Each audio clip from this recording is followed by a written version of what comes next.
दोस्तों आज के टॉपिक में हम कवर करेंगे पीटी एपीटीटी टेस्ट को। तो चलिए शुरू करते हैं। देखिए, टेस्ट को समझने से पहले मैं आपको एक चीज़ बता देता हूँ। जब भी हमें कभी कट लगता है या कहीं इंजरी होती है हमारी बॉडी में, तो वहाँ से ब्लीडिंग होना शुरू हो जाता है या खून निकलना शुरू हो जाता है। लेकिन कुछ टाइम के बाद आप देखते हो कि जो ब्लीडिंग है वो स्टॉप हो जाती है या खून निकलना बंद हो जाता है। तो ऐसा क्या होता है, जब भी हमें कभी इंजरी होती है, खून निकलता है, तो जो प्लेटलेट्स होती हैं वो उस साइट पर आती हैं और एक टेम्परेरी प्लग बनाती हैं। और फिर सेकंड स्टेप में हमारी बॉडी में 13 क्लॉटिंग फैक्टर्स होते हैं जो ब्लड को क्लॉट करने में इम्पोर्टेंट रोल प्ले करते हैं। तो ये 13 क्लॉटिंग फैक्टर्स जो होते हैं वो चेन वाइज एक्टिवेट होते हैं और एक दूसरे को स्टिमुलेट करते हैं, और जो टेम्परेरी प्लग था उसको वो एक परमानेंट प्लग बना देते हैं, जिसकी वजह से ब्लड क्लॉट हो जाता है और खून निकलना बंद हो जाता है। तो इस तरीके से जो ब्लड है वो बॉडी से ज़्यादा लॉस नहीं होता है। तो ये होता है एक नॉर्मल कोगुलेशन मैकेनिज़्म जो सभी की बॉडी में होता है। लेकिन अगर किसी की बॉडी में इन 13 क्लॉटिंग फैक्टर्स में से किसी भी एक फैक्टर में डेफिशिएंसी आ जाए या कोई एबनॉर्मेलिटी आ जाए या फिर किसी भी फैक्टर में डिफेक्ट आ जाए, तो जब भी कभी बॉडी में इंजरी होगी तो खून निकलना शुरू होगा, तो वो ईज़िली स्टॉप नहीं होगा और ब्लीडिंग जो है वो कंटिन्यूसली होती रहेगी। क्योंकि ये जो 13 क्लॉटिंग फैक्टर्स होते हैं ये चेन वाइज एक्टिव होते हैं और ब्लड को क्लॉट करते हैं। बट किसी भी एक फैक्टर में डेफिशिएंसी आ जाए तो जो एक्टिवेशन है वो स्टॉप हो जाएगा और ब्लड क्लॉट नहीं हो पाएगा।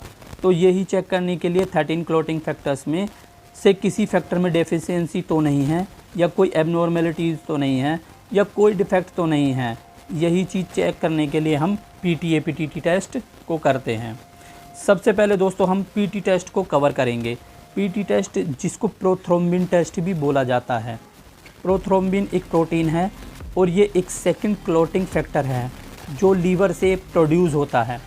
वैसे तो सारे क्लॉटिंग फैक्टर्स ही लीवर से प्रोड्यूस होते हैं, बस एक क्लॉटिंग फैक्टर है, क्लॉटिंग फैक्टर 4, जिसका नाम है कैल्शियम। कैल्शियम एक ऐसा क्लॉटिंग फैक्टर है जो लीवर से प्रोड्यूस नहीं होता। अदरवाइज़ जितने भी क्लॉटिंग फैक्टर्स हैं वो सभी लीवर से प्रोड्यूस होते हैं। तो प्रोथ्रोम्बिन जो है वो एक सेकंड क्लॉटिंग फैक्टर है जो लीवर से प्रोड्यूस होता है।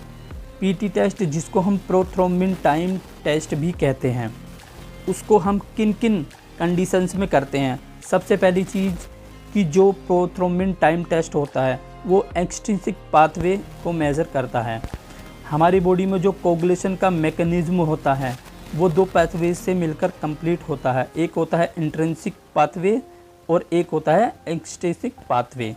पहले मैं आपको ये बता देता हूँ कि दोनों पाथवेज में क्या डिफरेंस होता है। देखिए, सबसे पहले इंट्रिंसिक पाथवे को हम देखते हैं।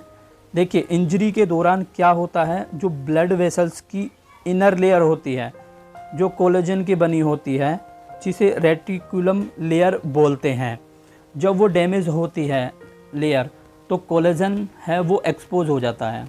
जैसे ही कोलेजन एक्सपोज होता है तो फैक्टर 12 जो है वो कोलेजन को कांटेक्ट में आ जाता है और स्टिमुलेट हो जाता है, और फिर आगे जो क्लॉटिंग फैक्टर्स हैं उनको एक्टिवेट करता है। जैसे जो फैक्टर 12 है वो फैक्टर 11 को एक्टिवेट करेगा, जो 11 है वो 9 को एक्टिवेट करेगा, 9 जो है वो 8 को एक्टिवेट करेगा।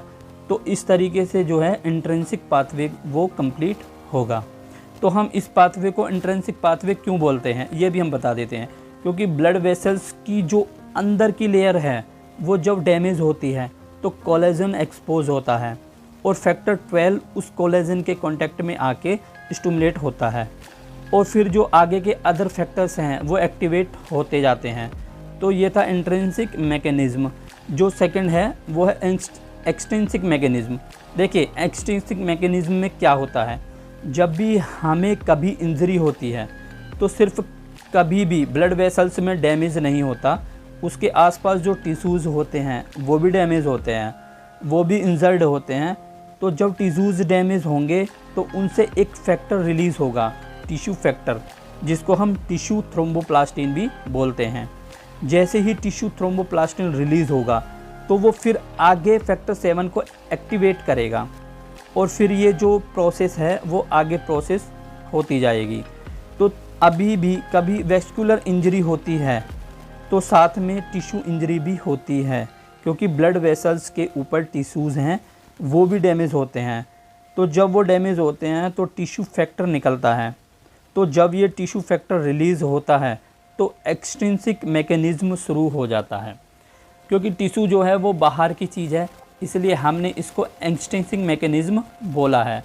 ये दोनों ही मैकेनिज़्म, इंट्रिंसिक और एक्सट्रिंसिक मैकेनिज़्म, दोनों ही मैकेनिज़्म फैक्टर 10 के साथ आके जुड़ते हैं और कॉमन पैथवे का मैकेनिज़्म शुरू हो जाता है। हमारी बॉडी में नॉर्मली दोनों ही मैकेनिज़्म काम करते हैं, इंट्रिंसिक मैकेनिज़्म भी और एक्सट्रिंसिक मैकेनिज़्म भी। तो जो पीटी टेस्ट होता है वो एक्सट्रिंसिक पैथवे को मेज़र करता है। सेकंड चीज़, इसलिए भी पीटी टेस्ट किया जाता है ये देखने के लिए कि जो वारफेरिन मेडिसिन है वो किस तरीके से काम कर रही है। वारफेरिन एक ब्लड थिनर मेडिसिन होती है जो ऐसे पेशेंट लेते हैं जिनको कोगुलेशन डिसऑर्डर होते हैं। तो वारफेरिन मेडिसिन की ट्रीटमेंट को मॉनिटर करने के लिए हम पीटी टेस्ट करते हैं। तीसरी चीज़, हम पीटी टेस्ट क्यों करते हैं? सर्जरी से पहले भी पीटी टेस्ट किया जाता है, क्योंकि सर्जरी के दौरान पेशेंट की बॉडी से काफ़ी ब्लीडिंग होती है, ठीक है। तो वो ब्लीडिंग टाइम पे स्टॉप हो जा रही है या नहीं हो जा रही है। 13 क्लॉटिंग फैक्टर्स है उसकी बॉडी में, वो ठीक से अपना फंक्शन कर रहे हैं या नहीं कर रहे हैं। तो बेसिकली सर्जरी से पहले पेशेंट की बॉडी में जो क्लॉटिंग फंक्शंस हैं वो चेक करने के लिए हम पीटी टेस्ट करते हैं। फोर्थ चीज़, इसलिए करते हैं लीवर फंक्शन को चेक करने के लिए, क्योंकि जितने भी क्लॉटिंग फैक्टर्स हैं वो लीवर से ही प्रोड्यूस होते हैं, लीवर में ही बनते हैं। तो लीवर के फंक्शन को चेक करने के लिए भी हम पीटी टेस्ट करते हैं। अभी तक हमने देखा कि हम पीटी टेस्ट क्यों करते हैं। अब हम जानेंगे कि अब हम लैब में पीटी टेस्ट कैसे परफॉर्म्स करते हैं।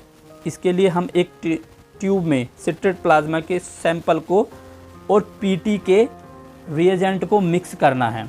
देखना है वो जो सैंपल है वो कितने सेकंड्स में क्लॉट हो रहा है, वो होगा पीटी की वैल्यू।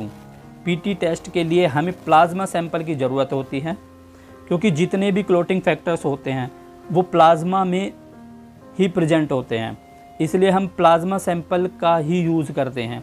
इसके लिए हम पेशेंट की बाजू से सैंपल कलेक्ट करेंगे और वो सैंपल हम ब्लू टॉप में कलेक्ट करते हैं। ब्लू टॉप में एक एंटीकोगुलेंट प्रेजेंट होता है, उसका नाम होता है सोडियम सिट्रेट। सोडियम सिट्रेट का मोड ऑफ एक्शन क्या होता है? ये क्या करता है, ब्लड में प्रेजेंट कैल्शियम है वो उसको रिमूव कर देता है, जिस वजह से हमारा जो ब्लड क्लॉट नहीं होता। क्योंकि ब्लड क्लॉट करने के लिए कैल्शियम जो होता है वो बहुत ज़रूरी होता है। जब कैल्शियम ही नहीं रहेगा तो ब्लड क्लॉट नहीं होगा। अब यहाँ पर एक चीज़ है कि हमें पीटी टेस्ट में प्लाज्मा को लैब में क्लॉट करके देखना है कि वो कितने सेकंड्स में क्लॉट होता है। लेकिन अब एक चीज़ पर ध्यान दीजिए कि जो ब्लू टॉप में एंटीकोगुलेंट है उसमें कैल्शियम को रिमूव कर दिया था जब हमने उसको वाइल में कलेक्ट किया था, जिसकी वजह से ब्लड क्लॉट नहीं हो रहा था। तो अब हम लैब में जो है प्लाज्मा को कैसे क्लॉट करेंगे, उसके लिए पीटी का जो रिएजेंट होता है उसमें दो चीज़ें प्रेजेंट होती हैं। एक टिश्यू थ्रोम्बोप्लास्टिन जो कि थर्ड फैक्टर होता है, और सेकंड प्रेजेंट होता है कैल्शियम क्लोराइड, ठीक है। तो हम रिएजेंट के माध्यम से कैल्शियम को ऐड करते हैं सैंपल में। तो अब देखिए जो पीटी टेस्ट होता है वो एक्सट्रिंसिक पाथवे को मेज़र करता है। एक्सट्रिंसिक पाथवे में कौन कौन से फैक्टर आते हैं? एक फैक्टर थर्ड आता है और एक फैक्टर 7 आता है। फैक्टर थर्ड जो होता है टिश्यू थ्रोम्बोप्लास्टिन, वो ऑलरेडी रिएजेंट में प्रेजेंट होता है। इसके अलावा जो कैल्शियम है वो भी पीटी के रिएजेंट में प्रेजेंट होता है। तो अब कौन सा फैक्टर बचा? फैक्टर 7। तो मेनली फैक्टर 7 की डेफिशिएंसी को चेक करने के लिए हम पीटी टेस्ट का यूज़ करते हैं। तो जब हम सिट्रेट प्लाज्मा को और पीटी के रिएजेंट को एक ट्यूब में मिक्स करेंगे और अगर प्लाज्मा में फैक्टर 7 प्रेजेंट होगा तो टिश्यू थ्रोम्बोप्लास्टिन फैक्टर 7 को एक्टिवेट करेगा और जो प्लाज्मा है वो नॉर्मल सेकंड्स में क्लॉट हो जाएगा। लेकिन अगर बॉडी में फैक्टर 7 की डेफिशिएंसी होगी तो प्लाज्मा है उसको क्लॉट होने में काफ़ी टाइम लगेगा। तो ये था प्रोथ्रोम्बिन टाइम टेस्ट का प्रिंसिपल। अगर उसके प्रोसीजर की बात करें तो हमें एक टेस्ट ट्यूब लेना है और उसमें 100 माइक्रोलीटर प्लाज्मा ऐड करना है और फिर उस टेस्ट ट्यूब को हम वाटर बाथ या इंक्यूबेटर में 5 मिनट्स के लिए इंक्यूबेट करके रखते हैं। आफ्टर 5 मिनट्स उस टेस्ट ट्यूब में हमें 200 माइक्रोलीटर पीटी रिएजेंट ऐड करना है और जैसे ही हम ऐड करेंगे हम जो स्टॉपवॉच है वो स्टार्ट करेंगे और कुछ सेकंड के बाद आप देखेंगे जो प्लाज्मा है वो एक जेल फॉर्म में कन्वर्ट हो जाएगा।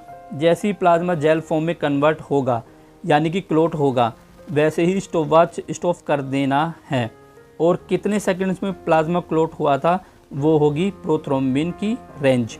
प्रोथ्रोम्बिन टाइम की जो नॉर्मल रेंज होती है वो 11 से 16 सेकंड्स तक होती है।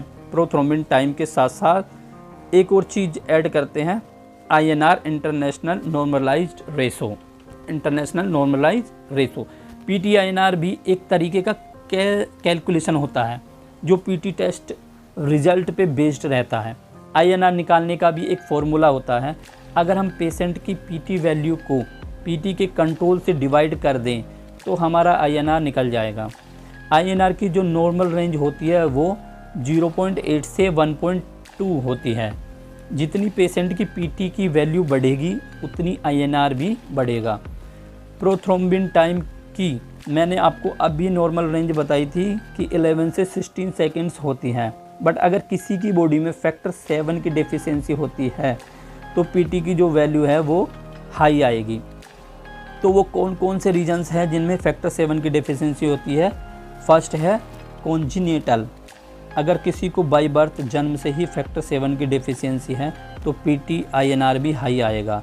सेकंड रीज़न है एक्वायर्ड, तो एक्वायर्ड में अगर किसी को लीवर डिसीज़ है तो उस कंडीशन में भी फैक्टर 7 की डेफिशिएंसी हो जाती है और PT की जो वैल्यू है वो नॉर्मल से हाई होती है।